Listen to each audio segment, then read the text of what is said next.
Hello, hello. Today I will be bringing you the German T7 battleship, the Gneisenau. And the first thing you might notice is, even though this ship looks it's a good looking ship, like most German battleships are in my opinion. One of the first things you might notice is the fact that it only has 3 turrets with 2 guns each. That's a 3x2 setup, meaning a total of 6 guns, and even worse is the fact that these guns are only 380mm. Now, this is a pretty big issue because comparatively, for example, the Colorado has 8 guns which are 406mm, and they have a 30-second reload, and this guy only has a 26-second reload. So you gain 4-second reload, but in return you have less guns and smaller caliber. The same thing repeats itself with the Nagato having 410mm guns and 8 of them once again. Sure, he has a 32-second reload, but once again I don't really see giving up 2 extra guns and such a huge disparity in caliber just to gain 6 seconds of a reload. I don't see it as worth it. Of course, this could all be mitigated if the accuracy would be exceptionally good on these 6 guns, but sadly it's not. The first hull upgrade does improve your accuracy, but in general you're stuck with Turpid's accuracy, which means you might get lucky, like I got there. Trust me, hitting a citadel at 15 kilometers on a cruiser with this ship, RNG plays a huge part. Your aim can be just perfect, but RNG plays a huge part. You're very much a victim to RNG in this ship. In fact, RNG plays a huge role in pretty much everything you do. Of course, another thing to notice is that the Citadel does 11.6k, whereas, for example, a Nagato Citadel does 12.6k. So of course your shells do less damage. They have less penetration, and of course they do less damage because they're smaller caliber guns. So you're giving up quite a lot of firepower. In fact, what's a bit surprising is that the Bayern, the T6 ship, it has 4 of these guns. And the next ship, the Bismarck, of course has 4 of them, 4 turrets worth of them, 8 of the guns in total. And the same thing repeats. This is a bit of an odd duck in the whole German setup, meaning because it has pretty much the least guns of them all. I mean, just a surprisingly low amount of gunpowder. And I don't think it gains enough in compensation for this. Meaning, I mean, the turret traverse is the fastest of all T7 ships, but it's only 36-second stock, whereas the Colorado has 45, Nagato has 47. So once again, sure, it's faster, but the trade-off, in my opinion, is still not quite worth it.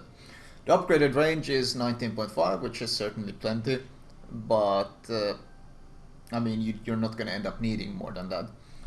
The AA on it is actually quite strong, especially if you spec into manual AA, as it has a lot of the damage on the huge 128mm, basically secondary guns. So meaning if you go manual AA and AFT, you can actually become quite an AA fortress. But it's of questionable use of going manual AA on this. But then again, if you plan on going for example, the full AA Fortress build on the T9 ship, then it might be worth speccing into it already, and you will be very, very hard to basically attack with a carrier. Now, the one thing, a huge advantage it does, okay, first of all, the penetration is quite good on these guns, so I'll give it that. The guns don't feel weak, it's just the issue that with the dispersion, which is very, very random. You can have these games which are incredibly satisfying and incredibly successful, and then you can have these games where you feel like every single shell you shoot, they're right on point, but you're just missing, and that is quite frustrating. Now, the one thing that the ship does have, however, is something you might have noticed with the speed I'm maneuvering around these battleships around me, and that is speed. The Gneisenau is by far the fastest T7 battleship. There's not even any argument. The Colorado does 21 knots, then the Nagato does 25, the Gneisenau does 32. That's pretty much 50% faster than the Colorado, and that's certainly not something to underestimate. That's a huge speed difference. And what this means is basically it lets people lets battleship captains get away with a lot of dumb stuff they can't get away in the other two. Like if you miss position in the Colorado or the Nagato at 21 and 25 knots, you're pretty much dead. You're not going to outrun anyone. You're not going to get away from anyone. You're going to get hunted down and killed if you sail into the wrong spot or anything similar. Whereas in the Gneisenau, it allows for a lot of mistakes. The turtleback armor it has, the armor is quite good on the ship, or actually I would say very good on the ship, means that it's very unlikely that you will ever get citadeled, so it's quite hard to punish you for these huge mistakes. And of course, the fact that you have so much speed means if you do make a wrong decision or a mistake of some kind, you will be able to run away and flee from this situation. So that's of course fantastic. And I think that's one of the reasons I expect, in terms of average damage and such, I actually expect the ship to be quite competitive with the other T7 ships, simply because new players will find this ship a lot more forgiving than the other two. Like, it's quite hard to really punish the ship because the speed allows it to flee, and the turtleback armor allows it to not get instantly citadeled and deleted. Like, for example, the Nagato is quite easy to citadel if it gives you full broadside. So that's certainly a strength of the ship. Now, the belt on it, torpedo belt, is of course, it continues the German trend of having the weakest torpedo belts. It's got a belt of 24% reduction, which is, well, compared to the Nagato, that's 27, it's quite decent, but it of course doesn't stack up to the Colorado, which has 37%. So Colorado, of course, no surprise, is the winner here. It's known for being extremely tanky. The turning circle, well, the rudder shift is pretty equal among these, but the turning circle is certainly something worth pointing out. It has the worst turning circle of them all.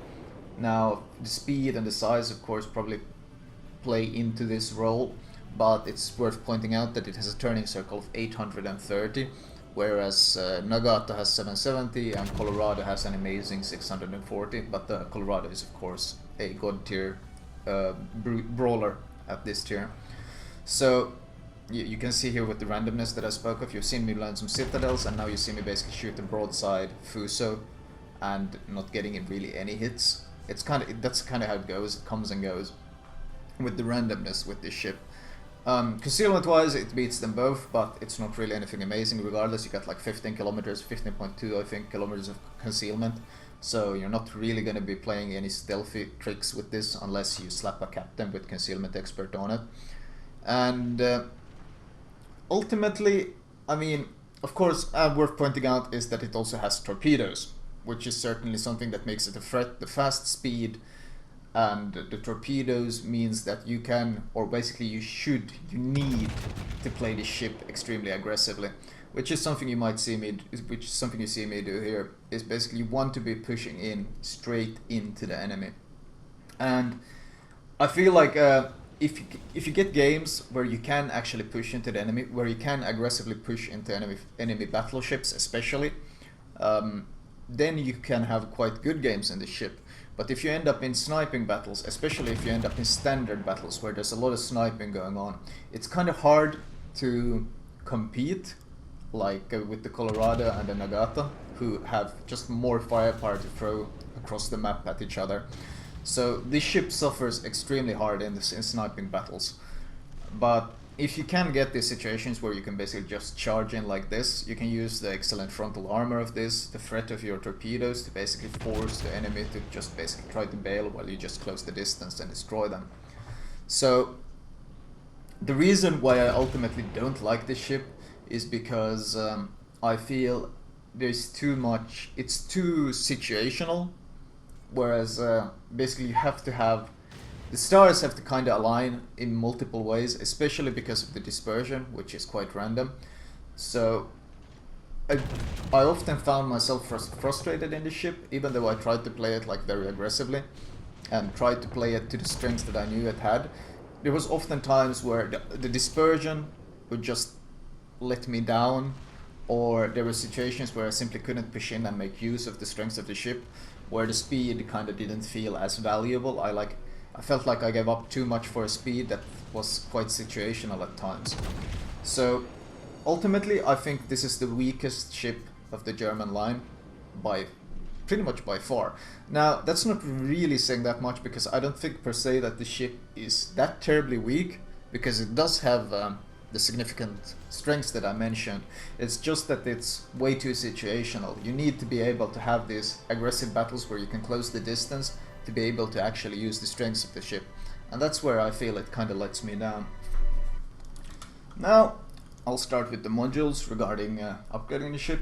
The first thing you want to get on this is definitively the hull upgrade. The hull upgrade gives you a ton of goodies. It gives you anti-air, it gives you hit points, it gives you torpedo protection, it gives you rudder shift, it even gives you concealment. Like, everything you want is in this first hull upgrade. So definitively go for it even gives you better dispersion. So there's really no reason to go for anything else except for the improved hull first. Now, once you've gotten the hull and gotten all these goodies for you, that's when I feel it's worth getting the range, because the stock range of 17.8 is a bit meh, but the stock speed of 28.8 is plenty. You're already faster than all the other battleships. So go for the range first and then get the speed and become that speed demon you are. So I've definitely, 32 knots is great, but that's not a priority, that's a bonus. So go for the range first, then get the speed upgrade. Now, consumable wise, I think I'll just show it on my Bismarck. I don't have this ship anymore since I've sold it, and I didn't do this part on the preview version. So let's see, where's my Bismarck? Bismarck, there we go. Of course, you don't have hydroacoustic search available, so just get the premium repair and premium heal if you can afford it. Now, upgrade wise, it doesn't of course have the concealment module, but other than that, I recommend you just go for the default battleship build, which is main armaments, especially because it buffs your torpedo tube survivability, which is quite important, so you can actually use your torpedoes when you YOLO in. It's quite frustrating to lose them as you're pushing in. Same thing with aiming system, damage control, and finally damage control 2. I don't feel like you need the improved rudder shift, because upgraded Gneisenau has 14.7, I think? Yeah, 14.7 rudder shift, so I don't feel you need the rudder shift module, and being tankier against fires, which you will get spammed with as you try to push in, I think that's more important, because you really want to be able to push in and basically eliminate the issues with your poor dispersion and poor gun power in general. Now, captain perks wise, I guess I'll just show it on my Bismarck captain. Well, start off with the basic captain build, which is basics of survivability, expert marksman, and here there's some option. Personally, I would go for superintendent in preparation for the higher tiers, where you want that additional hydro and additional heal. But if you were making say just a pure Gneisenau captain, then you can get vigilance, because you obviously don't have hydro on the Gneisenau. And AFT, once again though, AFT is great for all the upcoming ships, but if you are making a pure Gneisenau captain, then manual fire control, or if you make a Gneisenau Tirpitz captain, for example, Tirpitz also benefits greatly from manual fire control, then you can go for that. If you're going for the Bismarck next, manual fire control for secondaries is great. If you're planning to just move on to the next ones and you want to play a default battleship build, then just go concealment expert, which I think works very well with the higher tier battleships that are so huge that they kind of need the concealment to be able to slip away. Anyway, that was my Gneisenau commentary. I hope you enjoyed it.